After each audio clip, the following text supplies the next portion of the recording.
Bom dia, tudo bem? Tudo bem mesmo? Espero que esteja bem com você, com sua casa, com sua família. Seja bem-vindo a mais um vídeo com Jefferson Noronha, Café com Noronha. Toda quarta eu estou aqui passando para trazer uma palavra de edificação, uma palavra de conhecimento, uma palavra de sabedoria, uma palavra que vai abençoar e enriquecer a sua vida, a sua casa, a sua família, trazer um esclarecimento. Com essa daqui já são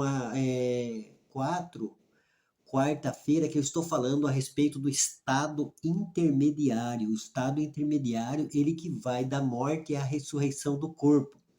Por que é tão importante eu falar sobre esse tema, sobre esse assunto aqui no café? Tomando café com você, tomando café com Noronha, tomando café com Sorocaba, Votorantim, estado de São Paulo, Brasil, Estados Unidos, México, onde tem chegado, né, através da fibra ótica, né, da conexão com a internet, esse sinal aí das redes sociais e do canal Noronha Pesquisador.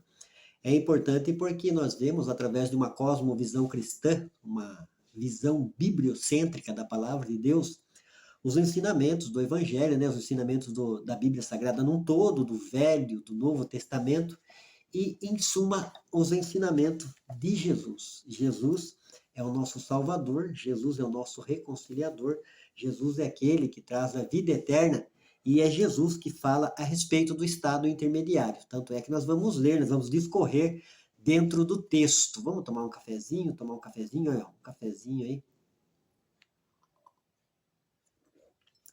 Café é uma benção, eu gosto muito de café, né? Cantinho do café do Noronha.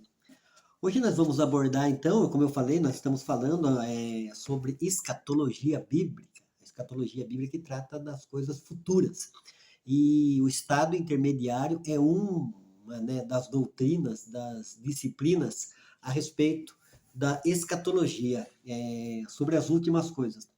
Eu já abordei vídeo a respeito de onde está localizado o paraíso, eu já abordei o seio de Abraão, já abordei a morte, já abordei o estado intermediário. Hoje eu vou falar sobre Jesus e a imortalidade da alma. Jesus falou a respeito da imortalidade da alma. Por isso que eu, que sou pesquisador, gosto de sempre estar falando, antes de você pertencer a B, C ou D, instituição religiosa, credo, denominação, vamos aqui, a Igreja Católica, os protestantes, que são presbiterianos, pentecostais, e tanta ramificação. Então nós temos que ser cristão. O apóstolo Paulo fala em Gálatas 2:20, ele fala assim, não sou eu que vivo, mas é Cristo que vive em mim. A Bíblia é enfática quando fala que a salvação não está numa norma de conduta, numa instituição. A salvação está numa pessoa, em Jesus. Atos capítulo 4, versículo 12. Então nós temos que conhecer a palavra de Deus e conhecer aquilo que Cristo de fato ensinou. Porque às vezes frequentamos, né, muitas das vezes, famílias inteiras frequentam a instituição religiosa há 10, 20, 30 anos e está seguindo uma coisa que o homem está ensinando, que não foi Deus diretamente através do Senhor Jesus. Vamos falar então sobre a imortalidade da alma, o estado intermediário, e hoje o tema é Jesus e a imortalidade da alma. Segundo podemos depreender de várias passagens do Novo Testamento, especialmente dos Evangelhos, Jesus foi a pessoa que mais falou sobre a imortalidade da alma. Na instrução que ele deu aos discípulos antes de enviá-los ao campo, entre os vários conselhos que ele deu, Jesus ressaltou a seguinte verdade: e não temais os que matam o corpo, mas não podem matar a alma. Temei antes aquele que pode fazer a alma e o corpo perecer no inferno. Mateus capítulo 10, versículo 28. Podemos observar nestas palavras de Jesus que ele faz uma clara distinção entre o corpo e a alma. O corpo, como sendo a parte material, se desfaz no pó da terra. Eclesiastes capítulo 12, versículo 7. Mas o espírito, a alma, a parte imaterial, Zacarias capítulo 12, versículo 1, não se corrompe juntamente com o corpo, pois é imortal, como o texto que foi citado, Mateus capítulo 10, versículo 28. No seu debate com os saduceus acerca da ressurreição, ele diz: Não, Deus não é Deus de mortos, mas sim de vivos. Mateus 22, 32. Uma vez que todos nós sabemos que tanto Abraão como Isaac e Jacó, na época de Jesus, já estavam todos fisicamente mortos. Com estas palavras, Jesus está dizendo que após a morte, o homem não é aniquilado, mas continua vivo na presença de Deus, pois ele não é Deus de mortos, mas sim de vivos. No Evangelho segundo escreveu Lucas, falando acerca do rico e Lázaro, Jesus é ainda mais enfático a respeito do estado intermediário, demonstrando de forma clara que o homem, além do corpo, tem uma alma imortal que sobrevive de forma consciente à morte deste. E aconteceu que o mendigo morreu e foi levado pelos anjos para o seio de Abraão. E morreu também o rico e foi sepultado. E no Hades ergueu os olhos, estando em tormento, e viu ao longe Abraão e Lázaro no seu seio. Lucas capítulo 16, do versículo 22 e 23. E na cruz, antes de expirar, prometeu levar o ex-ladrão arrependido ao paraíso. E logo depois entregou o seu espírito ao Pai. Lucas capítulo 23, versículo 43 e 44. Falando acerca de Lucas 23, 43, George Weldon faz a seguinte ponderação: em uma única declaração, Jesus lança um raio de luz quanto ao destino dos justos. Ao ladrão moribundo que expressou a fé em Jesus, prometeu: em verdade te digo, hoje estarás comigo no paraíso. Lucas capítulo 23, versículo 43. Essa é uma afirmação clara de que a alma ou espírito do moribundo estaria com Jesus na presença de Deus. Ora, a pergunta: se a alma não é imortal, como ensina várias denominações religiosas, várias instituições, vários pensamentos teológicos, como explicar estas passagens onde o próprio Senhor Jesus está afirmando que a alma é imortal? Mateus capítulo 10, versículo 28, o Senhor Jesus falou: e não temais os que matam o corpo e não pode matar a alma. Não pode matar a alma, grave, não pode matar a alma. Foi Jesus que falou. Então Jesus fala sobre a imortalidade da alma. Recapitulando aqui, então, nós vemos Lucas 23, 43, o ladrão da cruz. Ali reconheceu que era Jesus, falou para o outro ladrão que eles mereciam estar na cruz, né, naquele momento, naquela situação, mas Jesus não, porque Jesus era um justo. Jesus era um homem justo, íntegro. E ele falou para Jesus, falou: Senhor, lembra-te de mim quando entrares no teu reino. Jesus falou em Lucas 23, 43 para o ladrão da cruz: hoje estarás comigo no paraíso. Então nós sabemos que o corpo destes foram para a sepultura, tanto o corpo de Jesus como o corpo do ladrão. Então o que entrou imediatamente na presença de Deus? O que teve hoje na presença de Deus? A alma destes homens. A Bíblia fala a respeito da alma, da parte imaterial. Nós que lemos, estudamos, estamos com a Bíblia Sagrada na mão, indo para o culto, frequentando uma escola bíblica, querendo aprender do Senhor, como o profeta fala, conheçamos e prossigamos em conhecer a Deus. Então, esse assunto é importante, nós devemos tratar deste assunto, estudar a imortalidade da alma. Então, o pensamento protestante fala, ensina a respeito disso, eu falei já em outros vídeos, né?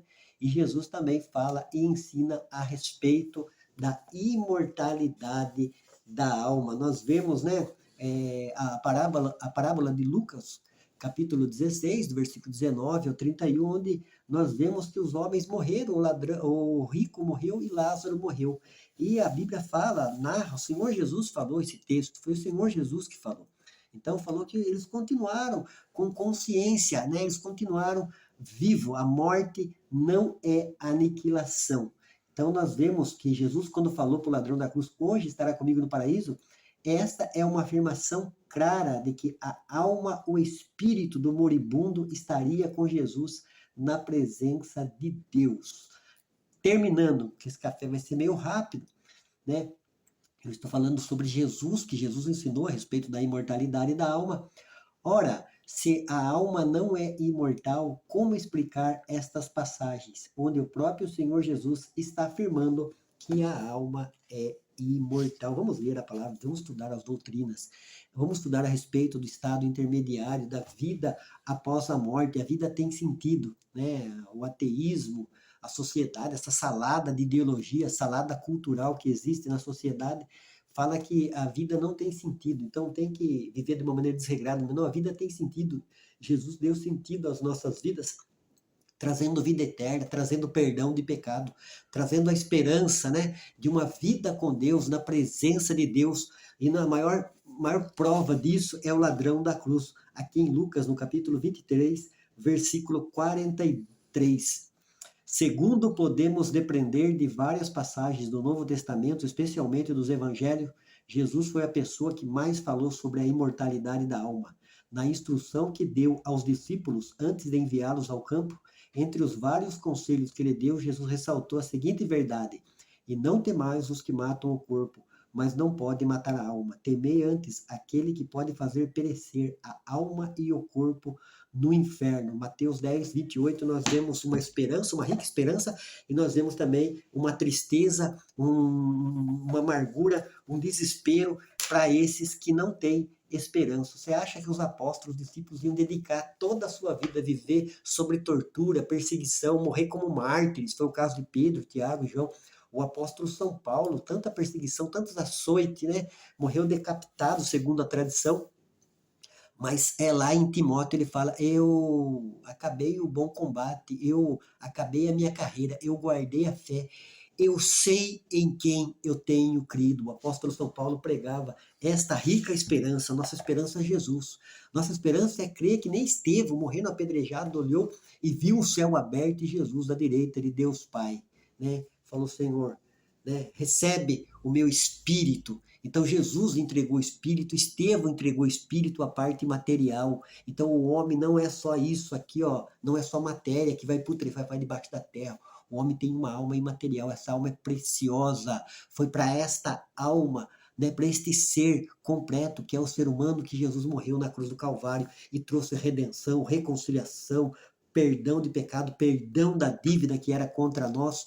E nós temos essa bendita e rica esperança de estar na presença de Deus, como esse ladrão aqui, no último momento da sua vida, ele reconheceu. Nós temos que reconhecer. A Bíblia fala assim: com tua boca confessares a Jesus, e em teu coração creres que Deus ressuscitou dentre os mortos, será salvo. Eu creio, eu acredito, eu confesso no fundo do meu coração, diante de tudo que eu tenho aprendido como homem, tido experiência, pai, marido, né, na sociedade, colaborador na sociedade, eu creio que existe um Deus todo-poderoso que criou os céus e a terra, um Deus amoroso, maravilhoso, que nos fez, que nos formou, né? Nós somos feitos à imagem e semelhança de Deus. Por isso a degradação do ser humano na sociedade, diante de vida promíscua, de vida de sexo desregrada, de tanta coisa, de prática de aborto, de tanta coisa, tanta destruição, né? Nós vemos isso daí, é a raiva do inimigo com relação ao homem, e o homem ter essa reconciliação, o homem poder estar na presença desse Deus maravilhoso. Então, é um estudo que eu estou trazendo toda quarta-feira, mas vale para você aí como alerta, para você dar um tempo, parar e pensar. A sua vida tem sentido. Deus fez você à imagem e semelhança dele. Deus fez você para você viver nesse mundo aqui, diante de tudo que o Criador nos fez, que nós podemos nos apropriar, né, de uma vida familiar, de uma vida conjugal, de uma vida abençoada e de uma vida salva na pessoa de Jesus. Eu estou encerrando, Deus abençoe, continue assistindo os meus vídeos na internet, nas redes sociais. Eu tenho certeza que o Espírito Santo, Deus, na pessoa do Espírito Santo, vai abençoar, trazer paz, perdão, reconciliação, e que você possa reconhecer, meu amigo, que você possa reconhecer, minha amiga, que você é um pecador e que você precisa de um Salvador que preparou esse caminho, trilhou esse caminho de vida eterna, de salvação, de esperança, de bendita esperança, né? Esse dito popular que tem aí: morreu, acabou, o mundo acaba para quem morre, é uma mentira. Deus, como o texto falou ali, a narrativa falou, ele é Deus dos vivos. A experiência de morte física só o ser humano, os seres eternos, os seres criados, antes de Deus criar a terra, espaço, tempo e matéria, eles não experimentam essa morte física, só o ser humano, mas a morte física não é a sensação da existência, não é a aniquilação, como muitos ensinam, não. A morte é uma porta que eu vou entrar para a eternidade na presença de Deus. Ou para o paraíso, como o ladrão foi, em Lucas capítulo 23, versículo 43, ou para o Hades, né, como aquele homem rico foi. O Hades é um tormento, é um sofrimento horrível, é a separação do Deus Criador. Deus abençoe, fique com Deus, me acompanhe, como eu falei, acompanhe o meu canal e Deus vai abençoar, vai esclarecer muitas coisas. Nós precisamos conhecer a palavra de Deus. Deus abençoe, fique com Deus. Um beijo no coração do Jefferson Noronha. Deixa eu terminar de tomar meu cafezinho aqui, ó.